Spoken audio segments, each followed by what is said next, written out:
परिवार। हर रात की तरह आज भी मैं देर रात घर पहुंचा। हमेशा से कोई भी गलत आदत ना होने के कारण कॉलोनी में कोई भी मुझे देर रात आने पर गलत नज़रों से नहीं देखता था।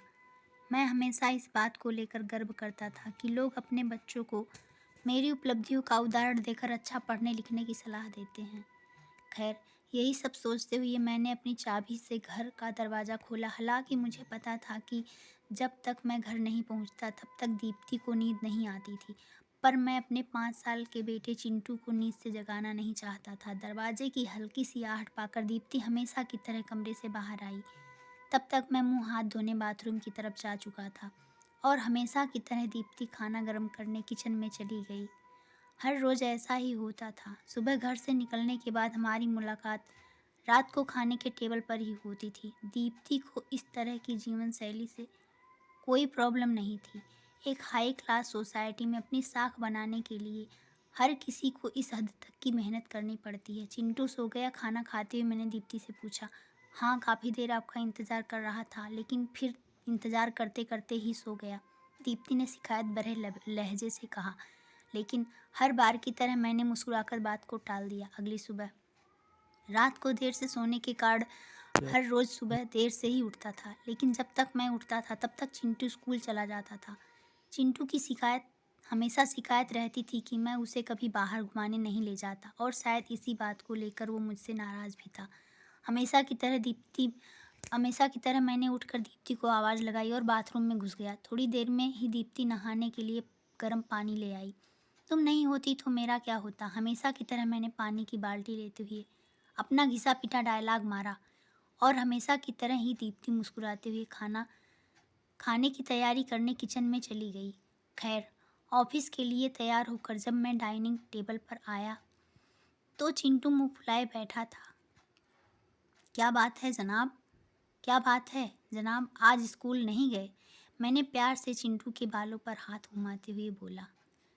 आज संडे है, चिंटू ने गुस्से भरी आवाज़ से कहा। काम की भाग दौड़ में मैं यह भी भूल गया था कि आज संडे है और आज दिन में मैंने चिंटू के साथ मूवी जाने का प्रॉमिस किया था, लेकिन आज तो मुझे क्लाइंट मीटिंग के लिए ऑफिस जाना था। मुझे ऑफिस जाता देख चिंटू को अपना मूवी प्लान खतरे में पड़ता दिखाई दे रहा था और शायद इसीलिए वो मुझसे गुस्से से बात कर रहा था। पापा, आप 1 घंटे में कितने पैसे कमा लेते हो? अचानक चिंटू ने पूछा। चिंटू ने पहले कभी इस रवैये से मुझसे बात नहीं की थी। शायद गुस्से में उसने ऐसा लगभग 1000 रुपये, मैंने कहा। क्या आप मुझे 500 रुपये उधार दे सकते हो? चिंटू ने कहा। लेकिन तुम्हें पैसे क्यों चाहिए? मैंने थोड़ा गंभीर होते हुए पूछा। मुझे चाहिए, चिंटू ने बनावटी मुंह बनाते हुए कहा।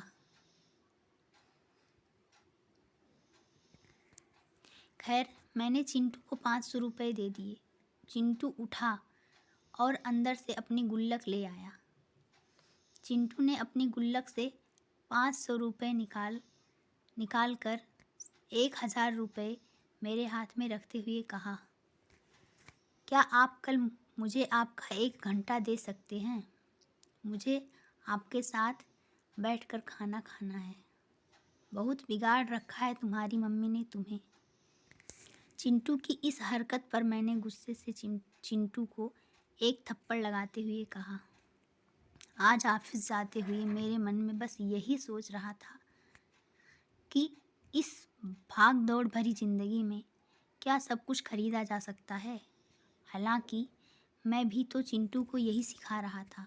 कहानी का तर्क यही है कि परिवार के लिए पैसा कमाने की चाह में हम परिवार को समय देना ही भूल जाते हैं।